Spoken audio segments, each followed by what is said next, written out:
Hey Bailey, so I'm pretty sure what's happening is you're saving a link and not the actual photo.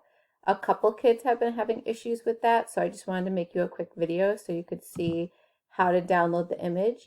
So if you're on your email, you're going to open up the email and I'll resend it to you. You're going to open up the email that I send you with the picture.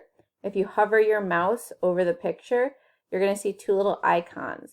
If you put your mouse right over the little down arrow, that's going to automatically download it to your Chromebook. Okay, so just by pressing that arrow, it's already on your Chromebook. You don't have to do anything else. You don't have to put in any folders or anything like that. Then you can go to Pixlr. You're going to go to Pixlr E, that just stands for Pixlr Editor. And then you can go to Open Image. And you're going to want to find your downloads. And it should be the first thing that pops up. So then once you click it, you'll be able to edit your coloring page and it should be right there. The only thing I want to remind you to do is right up here, you have to press unlock before you can actually go ahead and start coloring it.